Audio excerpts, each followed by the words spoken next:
اور اس کی شہرت کوئی 2-3 سال سے زیادہ ہوئی ہے. بہت زیادہ مال دنیا خرچ کیا جاتا ہے، پانی کی طرح بہایا جاتا ہے، پھر جا کر یہ ویڈیوز منظر عام پر آتی ہیں، ایسے کلام منظر عام پر آتے ہیں. یہ ویڈیو عراقی پرفیوم ابو الفضل کے تعاون سے پیش کی جا رہی ہے، جو کہ پاکستان میں لانچ ہو چکا ہے. بہترین خوشبو ہے اور اسے ابو الفضل اس لیے کہا جاتا ہے کیونکہ حرم حضرت عباس میں یہی خوشبو استعمال کی جاتی ہے. آرڈر کرنے کے لیے واٹس ایپ نمبر پر رابطہ. بسم اللہ الرحمن الرحیم. السلام علیکم مومنین اکرام، امید ہے آپ سب خیر و عافیت سے ہوں گے. آج کی ویڈیو جس موضوع پر ہے، یہ ایک انتہائی اہم اور حساس موضوع ہے، جس کے بارے میں حقائق جاننا، جس کی تفصیلات جاننا تمام لوگوں کے لیے، تمام مسلمانوں کے لیے، تمام عالم اسلام کے لیے بے حد ضروری ہے. اس کی وجہ یہ ہے کہ اس حوالے سے ایک ویڈیو جس کو سوشل میڈیا پر، نیشنل میڈیا پر، خصوصاً عرب دنیا میں بہت زیادہ شیئر کیا جا رہا ہے، اور اب تو بر صغیر میں بھی ٹرانسلیٹ کر کے اس ویڈیو کو بار بار شیئر کیا جا رہا ہے، اور اس ویڈیو کی بنیاد پر ایک بیانیہ بنانے کی کوشش کی جا رہی ہے، اور مسلکی تعصب کی بنیاد پر بنایا ہوا بیانیہ. لیکن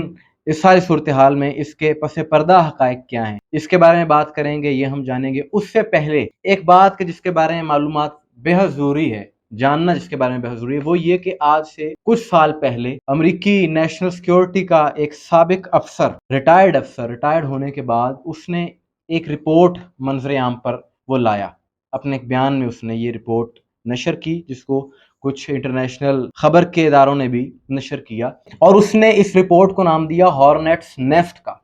جس کا اردو ترجمہ بنتا ہے بھیڑوں کا چھتا. اور پھر اس نے بات کی کہ بھیڑوں کے چھتے کو اگر بڑی چالاکی کے ساتھ لات مار دی جائے اور وہاں سے فرار مارنے والا ہو جائے، تو بھیڑوں کو یہ سمجھ نہیں آتی کہ انہیں مارا کس نے ہے، بلکہ وہ آپس میں ہی افراتفری شروع کر دیتے ہیں، آپس میں ہی لڑنا شروع کر دیتے ہیں. اچھا، اس کے پیچھے جو سوچ تھی، اس کے ذریعے جو اس نے بات کرنا چاہی، وہ شیعہ سنی تفریق کی بات، یعنی اس نے تمثیل کے طور پہ یہ بات کی بھیڑوں کا چھتا. اصل میں وہ کہنا یہ چاہ رہا تھا کہ جو عالمی طاقتیں ہیں وہ اپنے مقاصد حاصل کرنے کے لیے، کیونکہ جو مذہبی جنونی لوگ ہوتے ہیں وہ سوچے سمجھے بغیر ایک دوسرے سے لڑنا شروع کر دیتے. تو اس نے کہا کہ ایسا ماضی میں بھی ہوتا رہا ہے، موجودہ دور میں، اس دور میں بھی ہوا، اور یہ کوئی پرانی بات نہیں، 2013 کی یہ بات. اور اس نے عراق کے حوالے سے بات کرتے ہوئے کہا کہ وہاں پر عالمی طاقتوں کی جانب سے اس چیز کو فیول دیا گیا. یہ جو سیکٹیرین ایشو ہے، شیعہ سنی اختلاف، اس کو بنیاد بنا کر بہت زیادہ لڑائی کروائی گئی، اور اس کے پیچھے اپنے مقاصد حاصل کرنا مقصد تھا ان کا. یہ ساری بات بتانے کا مقصد یہ ہے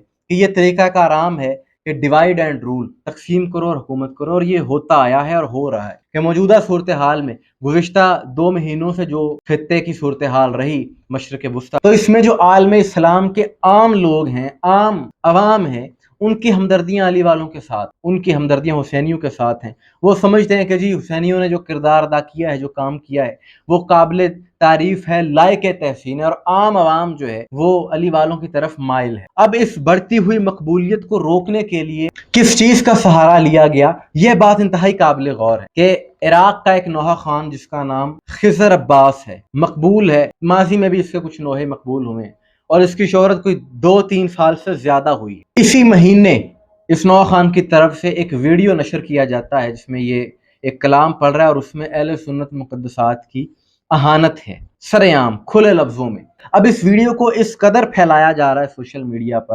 پر، اور کہا جا رہا ہے دیکھیں جی یہ شیعہ ہیں، ان کے نظریات یہ ہیں، اور کہا جا رہا ہے دیکھیں ایران میں بھی شیعہ ہیں اور آپ لوگ ان کی طرفداری کر رہے ہیں. حالانکہ جو مرکزی شیعہ علماء ہیں، خواہ وہ نجف کے ہوں، قم کے ہوں، ان کی طرف سے یہ بات واضح کی گئی ہے کہ مقدسات کی توہین نہیں کی جا سکتی. اس کے باوجود عراق سے اس ویڈیو کا نشر ہونا اور پوری دنیا میں پھیل جانا، اس کو بہت زیادہ شیئر کروانا، یہ محض اتفاق نہیں ہے، یہ ایک سوچی سمجھی پلاننگ کے تحت سب کچھ کیا جا رہا ہے. تمام حسینیوں کو یہ بات سمجھنی چاہیے، تمام مسلمانوں کو یہ بات سمجھنی چاہیے کہ یہ محض اتفاق نہیں ہے کہ ایک طرف تو جامعہ الازہر مصر کے جو اہل سنت علماء ہیں وہ اتحاد کی بات کر رہے ہیں، محبت کی بات کر رہے ہیں، محبت اہل بیت کی بات کر رہے ہیں. اسی طرح سے نجف کے علماء کی جانب سے بھی ان کو بہت زیادہ خوش آمدید کہا گیا، امن کی بات کی گئی، اتحاد کی بات کی گئی، محبت کی بات کی گئی. اس کے باوجود ایک انفرادی شخصیت کی جانب سے اس ویڈیو کو شیئر کر دیا جاتا ہے،